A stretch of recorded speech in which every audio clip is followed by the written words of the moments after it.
Hi.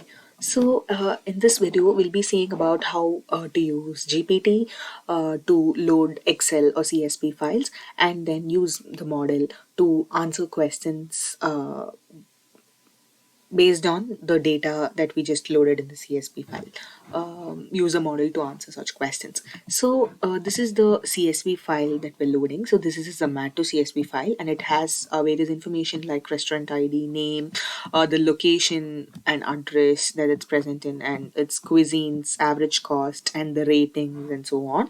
So this is quite a huge data set. And then next here comes our collab.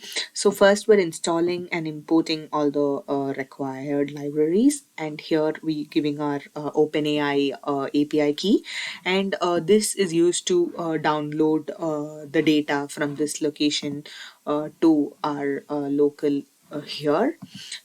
So once that's done, we're loading the file, we're reading it, and then we're creating an index with the loaded documents. And here we're creating the question answering chain, which is used to answer different questions based on the file that we just loaded. So to begin with, the observation that I've made based on this is that for some basic questions, mostly the model is able to give the correct answer, but in some cases it is hallucinating. It is giving answers which are incorrect. Yeah, it depends on the questions we ask, and uh, yeah, it varies basically. So here we start saying okay, the first question basically, the query we are passing to the chain is in which city is the restaurant Garota de Ipanema. So this restaurant, where is it located? So as we can see, this restaurant is located in Rio de Janeiro, and so we're passing the question, the query to the chain, and we're getting this answer as Rio de Janeiro. Once when we print the result, this I've just copied that record in this text so that we know that whether the answer is right or wrong. Next question we're passing to the chain is what are the different cuisines available in various restaurants in New Delhi? And yeah, it gives a list of cuisines like Italian, Chinese. The good thing here is that so there are a lot of restaurants from New Delhi basically.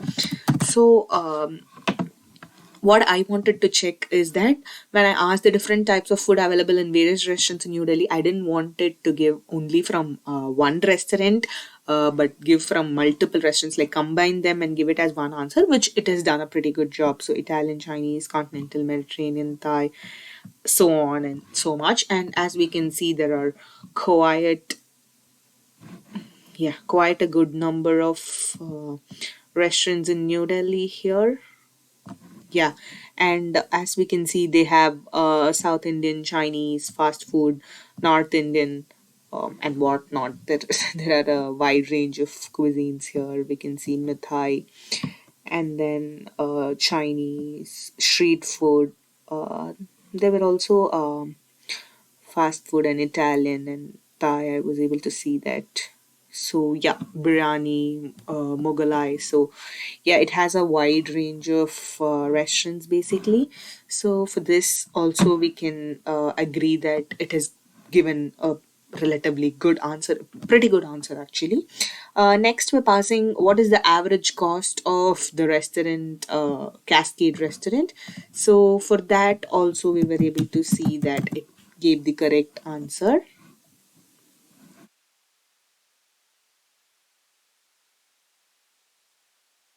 Cascade restaurant, let me see if it's the correct answer. So it says 1200. What does the query say? Oh, okay. Interesting. So it says Cascade Restaurant is not listed in the information provided, so average cost is not known. But clearly, we can see that the Cascade Restaurant is present in our data set, and the average cost is 1200. But for some reason, it's unable to detect this. What we could probably try is we could give it another go and see if, for the second time, if it's able to at least detect the fact that it is present in our data set. And oh, it still says I don't know. That's interesting. um, I have no idea. All right, let me just check for the previous restaurant, so that we can see if there's something wrong with the data there, or if the chain is not able to detect. Okay, that's interesting.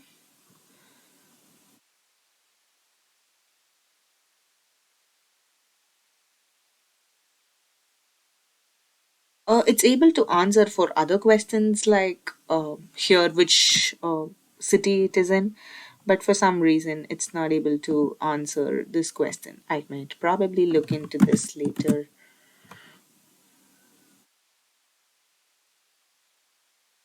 Yeah, see, creams is 200. It says okay. It has taken a different cream restaurant basically.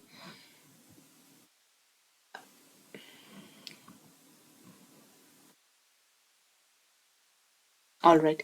So, next question we're asking is how many times Farzi Cafe has occurred? I checked that it was there 6 times, but the result it gives is 4 times. And we're asking what are some of the excellent restaurants in this specific city, Coimbatore. So, I was able to see that in the data set, these were the different restaurants. So, as we can see, excellent. So, this restaurant KB had a rating excellent, and this restaurant also has a rating excellent. But the answer, of course, this is present correctly. This has a rating restaurant actually, and it is also coming out correctly. But the other two that it shows, actually, they have a rating of very good, but for some reason it's hallucinating and giving it as excellent, and it has missed a restaurant which is actually excellent. And yeah, it has swapped this and this basically. They in the data set they're present next to each other, so maybe that has involved. It's got something to do with the answer here. Next is we're asking which restaurant is located in this location. We're giving the address, and this does give the correct answer. Yes, Miyabi Kyoto. That is the restaurant that is present. Yeah, if you can see, that's the address here, Augusta, and yeah. So these were some of the interesting observations that I made. There are some answers which are perfect, some answers which are partially correct and partially incorrect, and some answers which are like totally incorrect. So yeah, but it does do a pretty good job. So we can use this for analysis and to get an idea of what is present in a CSV file. It helps, especially when it's such a big data set. Thank you.